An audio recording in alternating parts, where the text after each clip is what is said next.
I've been a very big, loud, and outspoken proponent of the fact that we're not anywhere near a recession. In fact, I wrote an op-ed for Newsweek in the middle of last year claiming that, look, none of the economic data points point to a recession. And guess what? Fast forward to today, and there's really no concrete evidence that the economy is on the brink of a recession, which brings me to the most compelling data to prove that. Right? If you look at mentions of tariffs and recessions by the CEOs and management teams of the top 500 companies in America, you know what they're talking about? Tariffs. You know what they're not talking about? Recession. In fact, 6 or 7 sectors, companies, there's not a single company in the consumer discretionary sector talking about a recession on this last quarter's conference calls.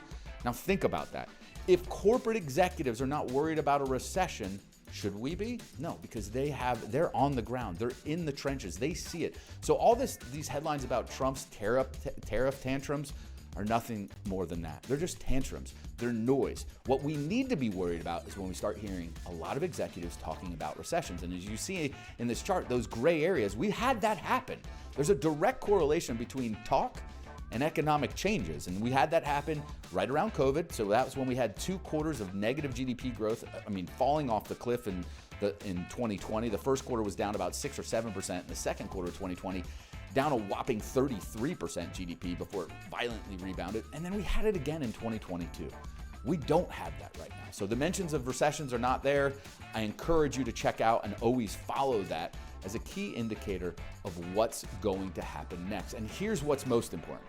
We are going to have a recession, another one. It's inevitable.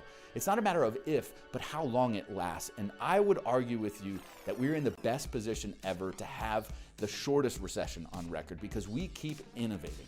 America is an innovation economy more so than anyone else.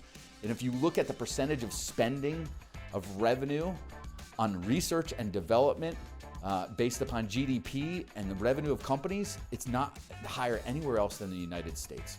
So well above the averages. And that, if we think about it, innovation, new ideas, turning them into patents, spending on research and development is building and planting the seeds for the future economic growth. And we have done that consistently, more so than any other country. You show it, it's reflected in GDP growth over the last decades. So again, take solace knowing no executives are afraid of an impending recession right now at the S&P 500 companies, but they're instead heads down, grinding away, innovating, and sowing the seeds of the next economic boom.